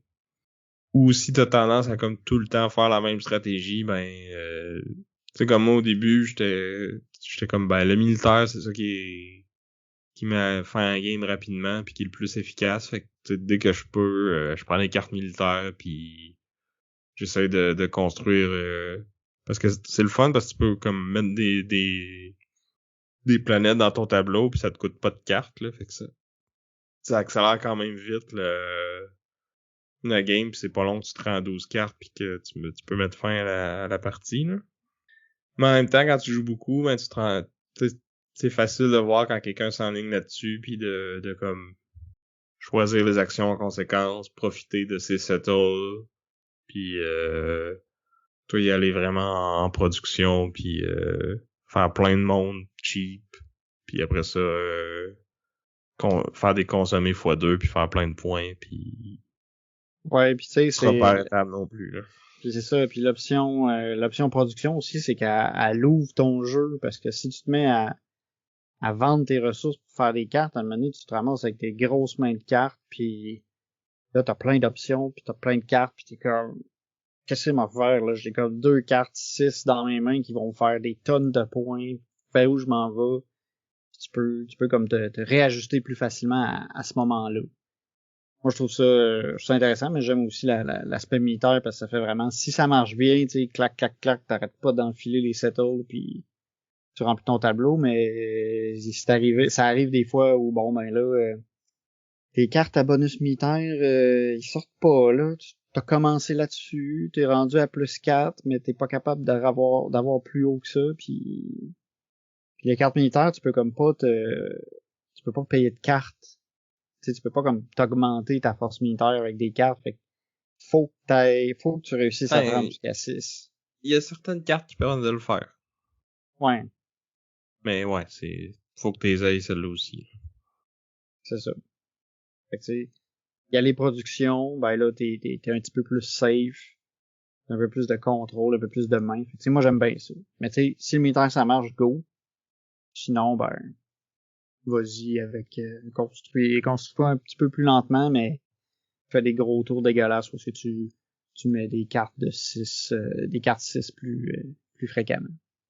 Fait que c'est ça, je pense que ça fait le tour. Tu sais, il y a des extensions un peu plus funky aussi qui te permettent d'aller même voler les mondes des autres ou des affaires de même, là, mais j'ai pas vraiment joué avec ça, puis honnêtement, les reviews sont pas super bonnes, là, fait que plus ou moins le goût non plus. Le jeu de base est comme tellement bon déjà que même sans extension, là, on peut y jouer des centaines de fois. En tout cas, moi je l'ai fait, là, fait que on parle quand même, on a fait un épisode sur la rejouabilité, là pas longtemps. Là. Je pense que celui-là, en tout cas pour moi, il coche les cases. Là. Ouais, ben tu sais, c'est la construction de tableau pur et dur avec un deck de cartes qui va faire que d'une game à l'autre, t'auras jamais la même main, puis tu vas pouvoir toujours réinventer un peu ta stratégie en fonction de ce que t'as devant toi puis dans tes mains. Et en fonction de ce que les autres vont faire. Surtout à 2 joueurs, là, où est-ce que y a plus Ouais, c'est d'action ça. qui se fait. Parce que tu sais, comme trouver les combos sur les cartes puis qu'est-ce qui fit bien avec quoi, je pense que tu sais, après une coupe de game, ça se fait vraiment facilement. Mais tu peux prendre une coche de skill là, en vraiment regardant qu'est-ce que l'autre il met dans son tableau, puis en prédisant quelle action il va prendre, puis comment toi tu peux en profiter le plus possible. Ouais, ça fait toujours mal quand t'as toi, t'as besoin de faire une action, puis tu vas la choisir, puis que l'autre joueur, il sait aussi, puis qu'il sait qu'il a l'esprit tranquille, il peut faire ses autres affaires après. Pis c'est tellement satisfaisant là, de faire un consommé x2. Parce que tu sais que l'autre, il va prendre settle, puis là, tu mets ton monde qui arrive avec une ressource dessus, puis tu sais, comme t'avais pas de ressources dans ton tableau, fait que l'autre s'attend pas à ce que tu choisisses consomme x2. Mais tu le fais parce que tu sais qu'il va prendre settle. Ouais. Puis là, Mais des fois où ce que tu fais ça, puis que finalement l'autre il décide de faire autre chose, ben t'as comme un peu gaspillé un tour. Ouais. Fait que, ben, t'as parlé de rejouabilité, fait que j'ai tout de suite le goût aussi de parler de la rejouabilité au niveau de Path of Civilization. Moi, je trouve qu'il y en a pas mal aussi, parce que les événements vont toujours être différents, ton marché de cartes va toujours évoluer, puis en fonction de ça, tu vas faire varier ta stratégie. Ouais, mais les cartes technologiques que tu vas aller acheter, c'est tout le temps les mêmes, right? Ouais, le marché de cartes technologie reste le même. Tu vas toujours avoir les mêmes cartes bleues, les mêmes cartes militaires, les mêmes cartes philosophie. C'est vraiment les merveilles, les leaders qui vont changer. Puis l'ordre, puis les bénéfices des différents défis.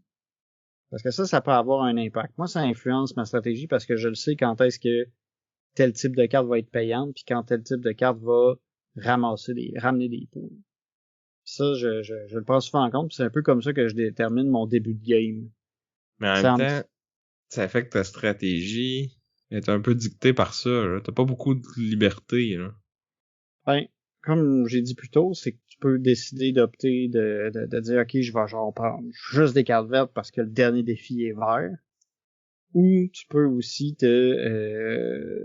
être un peu plus jack of all trades, j'allais dire, puis tu vas faire tout le temps un petit peu de points à tous les tours. Tu manqueras pas tes défis. Ouais, je sais pas. Mais en tout cas, avec lui, je me rendrai pas à 1000 games, là. Je vais te le dire tout de suite. Il est un peu plus long aussi. Oui, mais il est beaucoup moins le fun. Pour moi. Bon. Sinon, c'est ça. Le sentiment de progression dans les deux jeux, je trouve qu'il est pas mal intéressant. C'est sûr que, tu sais, la progression, tu sais, est comme assurée dans Path of Civilization à peu près parce que, tu sais, tu vas tout le temps tu vas tout le temps t'acheter une carte. Tu sais, toutes les tours, tu vas avoir quelque chose t'auras comme pas le choix, en fait, d'acheter une carte. Race for the Galaxy, ben, ta progression, ça va vraiment dépendre de toi puis des cartes que tu as dans tes mains. T'sais, est-ce que tu prends les bonnes décisions? Puis est-ce que tu prends les bonnes décisions avec les bonnes cartes? Ouais. Honnêtement, je sens pas qu'il y a une grosse progression, ni dans un jeu, ni dans l'autre, parce que ce que tu fais au premier tour puis ce que tu fais au dernier tour, c'est pas mal la même affaire dans les deux cas. Tu sais, dans Path of Civilization, oui, tes valeurs sont plus grosses, là. Tu fais 4 cubes au lieu de 2. Puis t'achètes des cartes qui coûtent 4 au lieu de 2. Puis c'est ça. Puis là, c'est des cartes bleues au lieu des cartes rouges qui donnent des points. Ou qui te donnent un bonus de plus. Mais tu sais, j'ai pas... Tu sais, c'est pas comme, mettons... tu sais, il y a d'autres jeux de engine building que, tu sais, les premiers tours, tu construis tes affaires, puis là, tu te mets Tu à fais des générer des petites actions, tu ressources, fais puis des là, après ça, grosses à un actions. moment donné, il faut que tu switches à comme... Je veux plus construire, là, je veux comme exploiter mon engin puis faire des points avec. Là.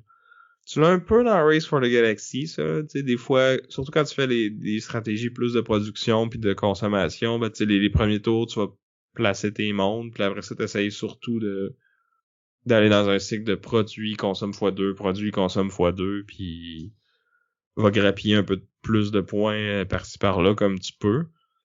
Fait que tu sais, il y a un moment donné où il faut que tu flippes la switch puis que tu te dis genre là je construis plus, je presse le citron puis je vais chercher le plus de points que je veux.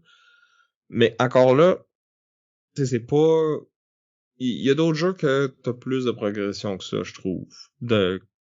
Puis c'est vrai pour les deux, mais j'ai envie de dire que Race for the Galaxy ça joue plus vite comme t'as mentionné, fait que tu sais que tu fasses un peu tout le temps la même affaire, ben tu le fais moins longtemps, fait que t'as moins le temps de te tanner, tu sais. Ouais. Ben, c'est sûr qu'on parle pas non plus de d'un gros investissement de temps dans Path of Civilization non plus. Tu sais, Non, c'est c'est pas un jeu de 3 heures, là. C'est ça. Ouais. Mais c'est quand même plus que 20 minutes, là. Ouais. Côté complexité, j'ai envie de dire que les deux jeux au départ, ils ont l'air intimidants. Je pense, Path of Civilization parce qu'il y a genre plein d'affaires partout sur la table. Ouais. Je pense que c'est ma principale critique du jeu, là. Je trouve qu'il y a trop de stock, là. Il y a comme trop de ressources, trop de tracks, tu sais, il aurait pu en enlever comme une ou deux. Ça aurait bien marché pareil, je pense. Mais en même temps, t'aurais peut-être perdu, tu sais, l'aspect civilisation, c'est important d'avoir justement plein de tracks puis plein d'affaires à gérer parce que c'est ça le but des jeux de civilisation, tu sais, faut que tu aies plein de tracks, faut que tu tabasses du monde, faut que tu améliores ta culture, faut que tu bâtisses des bâtiments. Ouais. Tu sais, ça fait partie de ça. Fait, je pense qu'ils ont comme ils ont voulu quand même être un jeu de civilisation, mais ils ont voulu faire que ça roule plus. Fait qu'ils ont rendu certains aspects plus abstraits, mais ils ont gardé, c'est ça, l'aspect intimidant sur la table, il est là, par exemple. Il y a des affaires partout. C'est un peu le... Ouais, non, il y a du stock. Vous irez voir sur Instagram, là, j'ai mis des photos, là, ben c'est toi qui les as pris, là, mais c'est ça, il prend quand même beaucoup de place sur une table, là.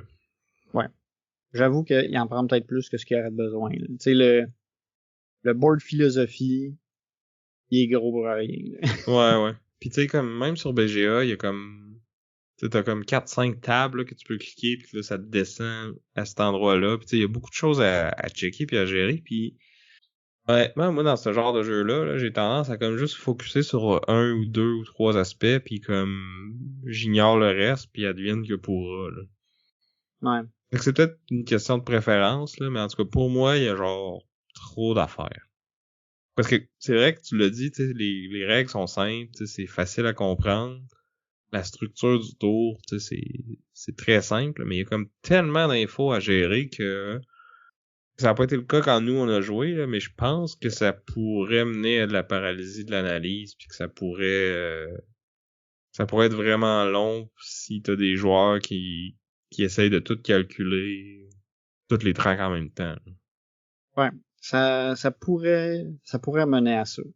L'aspect jouer simultanément, ça peut mitiguer un peu cet aspect-là, mais c'est sûr que si t'as quelqu'un qui Tu vas quand même aller à la vitesse là, du plus lent. Là. Ouais, c'est sûr. À Race, ça va être un peu ça aussi, là, parce que... Puis, ouais, mais t'as moins de paramètres à calculer, mettons. Ouais, mais t'as une iconographie qui est pas évidente, puis tu sais... Ça, c'est vrai. Comme je disais, moi, l'autre aussi, il y a quand même beaucoup d'icônes. Ouais, il y a beaucoup d'icônes, mais tu sais, t'as beaucoup d'affaires, c'est juste la couleur, tu sais, qui va te dire... Ouais. C'est quoi. Bon, c'est sûr que là, tu vas dire c'est pas super accessible pour les gens qui ont de la misère avec les couleurs. Ben, ils ont tous des symboles différents quand même. Là. Ouais, ils ont quand même des symboles. Mais c'est ça. Race, tu sais, c'est ça, il est un peu plus abstrait, tu sais, ça prend l'aide de jeu au début pour vraiment pas faire de niaiserie. Mais une fois que t'as pogné le tour, tu sais, ça se passe, là, tu sais. Fait que j'ai envie de dire que côté complexité, les deux vont s'équivaloir d'une certaine façon. C'est pas loin, mais je pense que Race est quand même un petit peu plus simple. Après 1000 games, clairement. Ouais. C'est sûr que je suis peut-être pas le meilleur pour juger. Mes premières games, ils remontent à loin, mettons. Ouais. Sinon... côté visuel, tu sais, on en a parlé pour Path of Civilization. C'est généré par l'AI, c'est assez générique. Mais Race for the Galaxy aussi, mais tu sais, lui, il date de 2007 aussi. Là. C'était pas la même réalité à l'époque. Puis, tu sais, j'aurais le goût de dire, il est plus charmant que beau. Dans le sens que, tu sais, c'est... Le art, il est sympathique, je trouve. Il a son style. C'est pas tape à l'œil du tout. C'est pas comme plein de couleurs. Tu sais, c'est drabe, c'est sobre. Mais tu sais, les petits aliens, puis comme juste les petits détails qu'ils mettent sur les cartes, puis avec le nom, puis l'illustration, je trouve que c'est peut-être parce que j'y ai joué beaucoup, puis que c'est comme j'ai plein de souvenirs avec, fait que c'est ça, là, mais il y a un petit côté qui m'accroche. Ok. Moi, j'ai moins de lunettes roses par rapport à Race for Legacy. Moi, le look de Race, tu sais, ça m'a jamais hyper attiré, tu sais. Puis moi, j'aime quand même le sci-fi, mais comme tu disais, c'est un sci-fi un peu sérieux dans un sens, tu sais. C'est sombre, c'est pas Ben pas oui, pis non, là, coloré. t'as quand même Tu sais, tu sais, t'as une carte qui s'appelle les Galactic Trendsetter, pis c'est genre des aliens avec des lunettes de soleil dans une espèce de rave avec plein de lumière, pis tu vois, ça m'a même pas marqué. Mais c'est vrai que c'est une celle-là, carte qui vaut comme vraiment cher, mais qui fait pas grand chose. Mais tu sais, elle vaut des points, pis c'est ça. On dirait que non. c'est genre Daft Punk. Alors, ben, dans Path of Civilization, t'as un défi qui fait référence au Hitchhiker's Guide to the Galaxy, le guide du voyageur galactique, qui est la carte 42. 42, la réponse, puis il y a des références aux Hitchhikers dessus. Il y a aussi, il y a la carte de Gil Bates, qui est Bill Gates, mais je pense qu'ils ont dû changer le nom pour des raisons Pour pas se faire poursuivre. genre.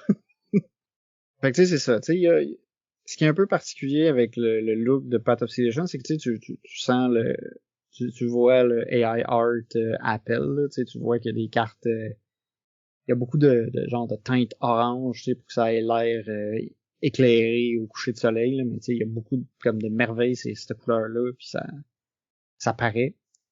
Puis il y a des styles pas tout le temps. Tu sais, même le AI, tu dis, il était pas comme constant dans son style. Mais tu sais, il y a un peu plus de variété. Tu sais, il y a des cartes qui font un peu saigner des yeux. Ça, il y en a une, j'ai comme fait, wow! Tu regardes tu sais, tu la regardes dans le glossaire des cartes, puis elle te tape à l'œil, là, parce qu'elle est vraiment pas évidente à regarder. Un peu comme Sam, mais même à ça, Sam, c'est pas si pire, tu sais. Cheap shot. Ouais, c'était vraiment facile, ça, excuse. T'as pas d'argument sur les jeux, fait que t'attaques ma personne, là. Je comprends. Mais ouais, c'est ça. Tout simplement que côté visuel, tu sais, c'est... Les deux, c'est pas leur force. Ouais, non. On va dire de même, là. C'est ça. Je Mais pense je pense que la grosse différence, c'est l'interaction. On a parlé un peu quand on a parlé des jeux, là. Path of Civilization, il y en a pratiquement pas.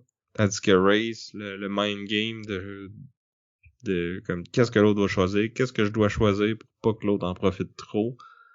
Tu le vois pas trop en les premières fois que tu joues, là. Tu sais, ça a l'air quasiment semi-random qui choisit quoi, là, mais avec un peu plus d'expérience, je pense que c'est là que tu vas aller chercher ta différence entre les très bons et les moins bons joueurs, là. Ouais, clairement. Ça, c'est le gros point, je pense, des deux jeux, là. Tu joues comme un peu ton solo en multijoueur à Path of Civilization, puis dans Race, ben, Tu joues dans la tête des autres joueurs, là. c'est ça. Mais tu sais, tu vas pas tant jouer dans leur tête qu'il faut que toi, tu lises leurs intentions. Mais tu peux le faire, là. Comme il y a une game qu'on a joué, là, je t'ai dit, faudrait surtout pas que t'explores. Puis là, t'as exploré. Mais dans le fond, c'est ça que je voulais que tu fasses. Ouais, mais j'avais en même temps pas trop le choix. Tu sais, avant que tu m'en parles, j'avais déjà seté qu'il fallait que je le fasse. Puis là, ben, toi, t'as juste fait un Inception, fait que toi, tu pensais que c'est toi qui l'as décidé. C'est ça. Non, j'avais besoin de trouver une maudite carte militaire qui voulait pas sortir. Fait que là, j'ai fait un tour à un moment donné, j'ai fait un explore 2 fois, parce que là, j'étais comme bon, là, ça va faire, là. J'étais parti militaire, j'avais pas de production, rien. Fait que là, j'ai fait bon ben, on va regarder les 6 cartes, puis je vais en garder 2. C'était douloureux comme décision. Mais c'est ça. Fait que à votre tour de nous parler de votre jeu de construction de tableau avec des cartes. Est-ce que vous allez être hashtag Team Vince avec Path of Civilization? Ou hashtag Team Sam avec Race for the Galaxy. Si vous avez des jeux de construction de tableau que c'est pas des cartes, vous pouvez nous en parler aussi. Je pense pas qu'il y en a des tonnes. On en parlait un petit peu avant l'émission, là, de quand on choisissait les jeux, là. Et ça existe-tu de la construction de tableau, pas de cartes? Un peu, mais c'est plus rare, mettons. Ouais. Fait qu'on va les accepter pareil. Fait que gênez-vous pas. Dites-nous ce que vous en pensez sur notre Discord, par email à boardgameduel@gmail.com, sur Instagram, en commentaire sur la version YouTube du podcast. Sur Facebook, en personne à Estrijou. Oui, on va être là, on va être présent, on va même animer un petit quiz ludique.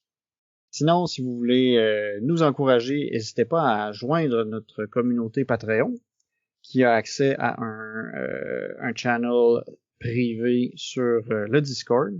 Ils ont aussi accès au segment en dessous de la table, parce qu'on parle des dessous de ce qui se passe en dessous d'une table de jeu. Tu sais, souvent, on néglige ça, mais en dessous de la table, il y a quand même des jambes, des pieds, tu sais, on peut comme faire des jambettes aux autres, pis tout ça. Ben, ils ont droit à tous ces détails-là. C'est ça, la saison de hockey vient de commencer, là. Ils parlent souvent que le jeu de pied, c'est important là-dedans, là. Mais dans les board games aussi. On l'oublie des fois. Le coup de pied dans le tibia, ça peut affecter une partie. Sinon, c'est ça, on aimerait vous remercier de votre écoute. On aimerait remercier l'Odyssée, notre commanditaire. N'oubliez pas d'utiliser le code BoardGameDuel lors de vos achats sur Internet. On aimerait remercier Chrysalis pour notre chanson thème. As-tu d'autres monde à remercier? Merci à Ariane. La mère de ton enfant. Aussi. Quand même, tu sais, on voit les priorités, hein, ici.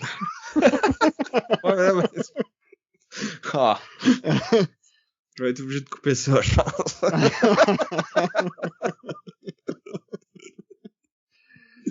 Fait que sur ce, j'étais Vince.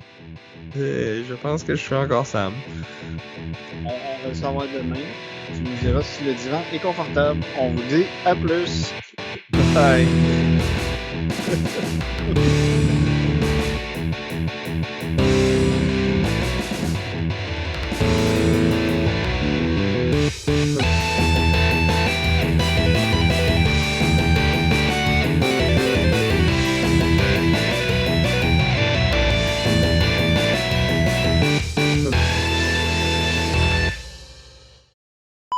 On est parti.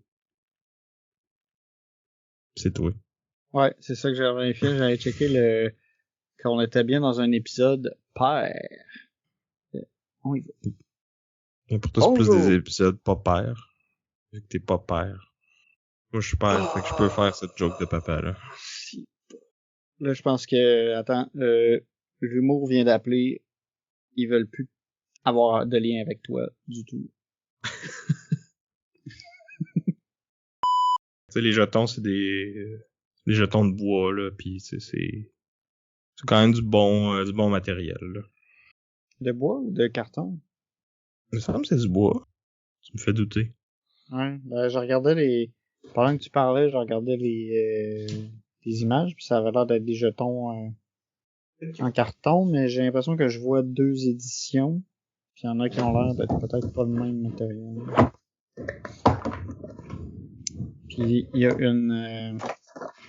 j'ai un screenshot de Tabletopia. Non, c'est du carton. Oh.